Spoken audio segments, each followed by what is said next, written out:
Hey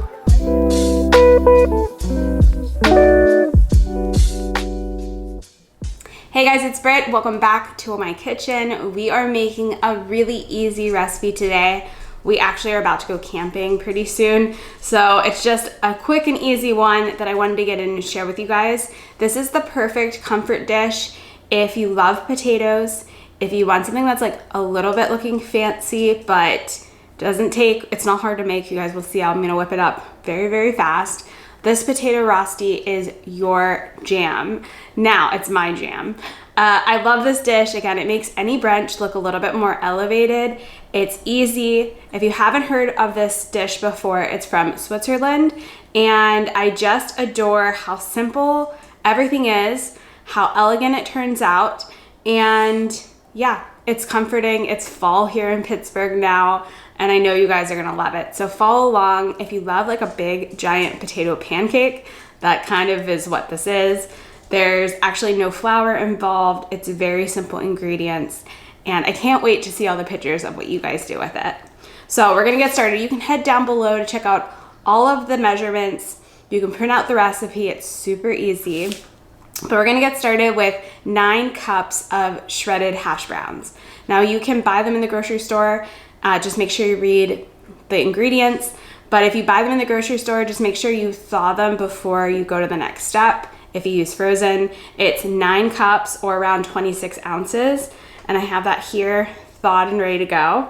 I also have 1 medium onion that I've just chopped. I'm using a red onion today. And I have 1 tablespoon of garlic powder and 1 tablespoon of smoked paprika. Really love this. And we're just gonna add it to a 9-inch pan.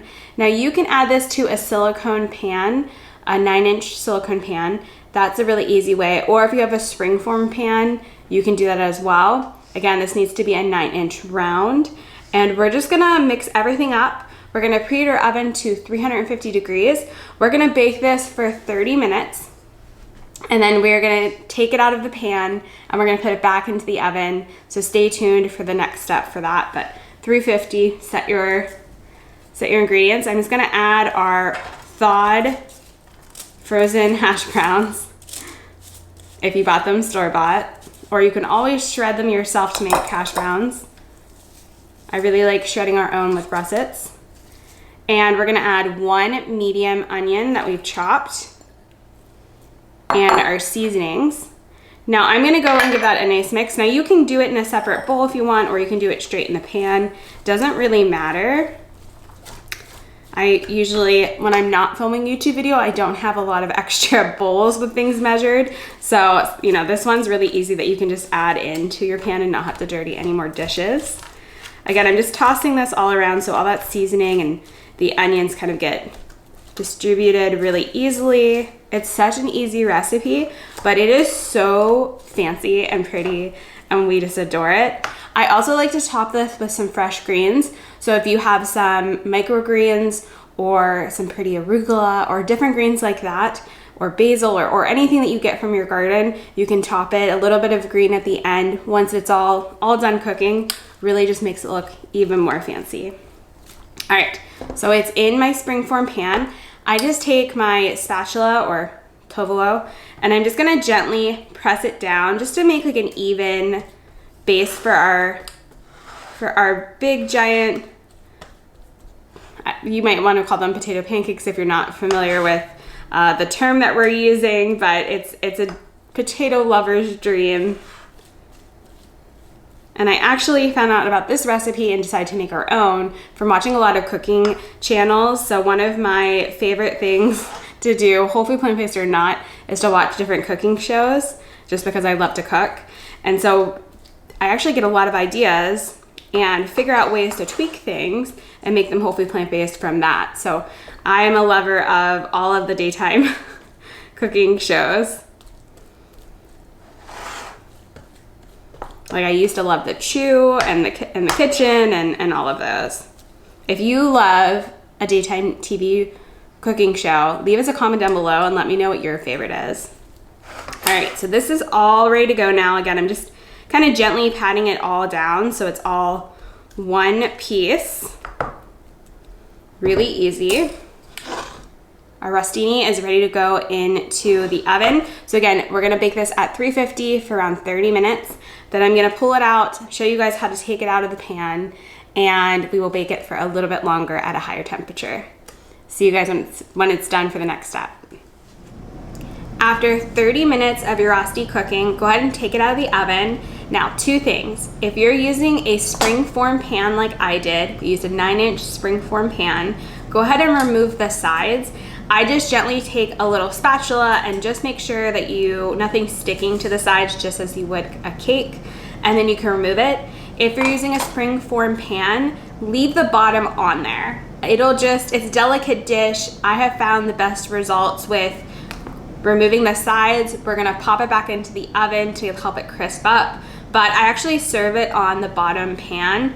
It's really easy to cut into if you wanna do triangles or however you wanna serve it at your brunch. It actually gives you something to hold on so you can pick it up and move it. Really easy.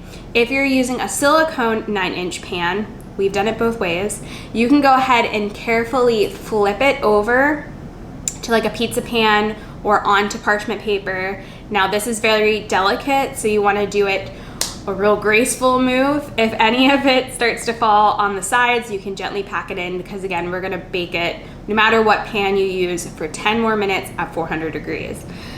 So it's up to you. I really like the springform pan. It just makes setting your table a little easier. You know, again, it's a little bit more of a delicate dish, and because it's such a wide 9-inch circle, you know, it can fall apart pretty easily. So just keep that in mind. If you are doing it on parchment paper or silicone mat, just make sure you pick that up, not necessarily the big rosti, just for some stability. So some planning ahead and thinking about it, because it is delicate. It's just potatoes with the onions and some seasonings, and that's it.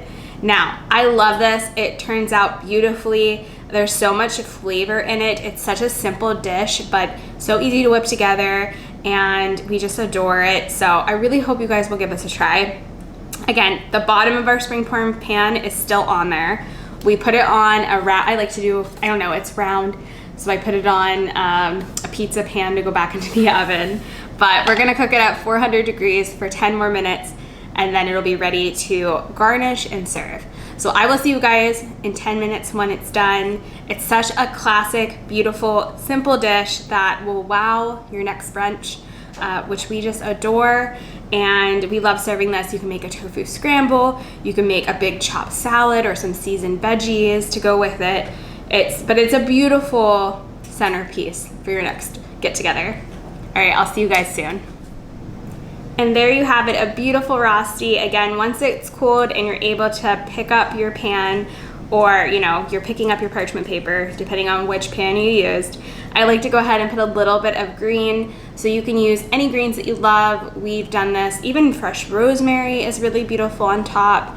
You can use any microgreens are great, sprouts, chopped greens, basil, anything you want, you can play around with it. But just a little bit of green makes it pop really well. It's a beautiful, simple, wonderful dish that I know you guys are gonna love. So make sure you subscribe, leave us a comment down below, and I will see you on Thursday for the next one. Bye.